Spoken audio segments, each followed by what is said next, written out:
Hi, I'm Amaranthia Sepia, a 21-year-old Black disabled activist, creative, and creator of art and mind based in New Hampshire. Ink pens combined with my digital art are my primary medium. My work focuses on using comic art and illustration to highlight Black mental health disparities and my experiences of PTSD, GAD, and agoraphobia related to racial trauma. For those who don't know, agoraphobia is an anxiety disorder that causes severe anxiety in public and crowded spaces, in particular when no one is with you, leading to avoidance.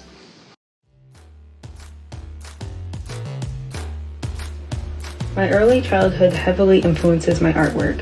I lived in Tokyo, Japan between 4 and 6 and attended international school. Living in a Buddhist and Shinto society while being born into Japanese Buddhism caused my artwork to be heavily influenced by spirituality, Japanese mythology, and Buddhist philosophy. Tezuka Osamu is my main influence.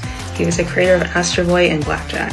I'm inspired by how he experimented with unusual and sometimes exaggerated character designs and concepts to tell stories from a humanist perspective. When I was a child model in Japan, I modeled for Tezuka Productions' Save the Glass Earth fashion show, but I didn't know who Tezuka was until I turned 14. I rediscovered the photos at 17 and I couldn't believe it. After returning from Japan, the reverse culture shock was severe. I was always the odd one out. Being one of the only Black girls in an all-white school, especially a Black girl who was part of a religious minority, made it so my only reliable friend was art. At age 13, I became homeschooled online due to severe racial trauma and bullying. I always tried to connect back to Japanese culture as it was my second comfort. I love making character designs and concept art for comics, although I haven't had time for it recently. A hobby of mine is creating fantasy art. The first comic project I made at 8 years old, Legend of Shintaro, is a great example of that.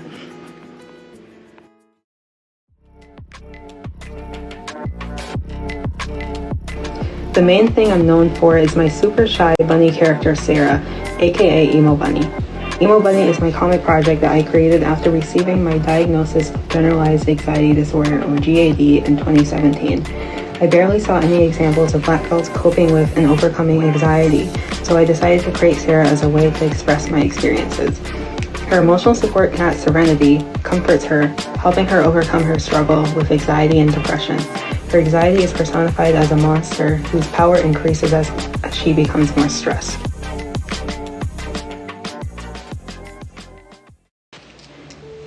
My main art piece, Protect Black Women, is part of a series I made with my mom called Celebrating Shades of Black Beauty, or Curls and Curves. It mixes my illustrations with her digital paintings, dubbed Sun Angels. Curls and Curves is the first piece in the series, and it focuses on embracing dark skin, large curvy bodies, and luxurious, natural kinky hair. Protect Black Women has been in development for 10 months. While making it, a lot of emotional turmoil emerged, ultimately leading to several months of depression and art block due to the pandemic. The piece has a soft yellow watercolor background with vivid paintbrush strokes of mustard tones. Black women with large, luxurious, vibrant, kinky hair speckled with all colors of the rainbow are lined up in 3 rows. Each row of women spells out a word with their bodies. Each body is a different curvaceous shape and size. The first row spells out protect, the second row says black, and the third row says women. All the women have abstract patterns on their bodies, including swirls, stripes, squares, circular patterns, and more. The patterns are filled with shades of brown skin tones with vibrant shades of yellows, purples, golds, reds, and blues to accentuate the browns. One woman has albinism, another has vitiligo, and the last woman is an amputee with a prosthetic leg.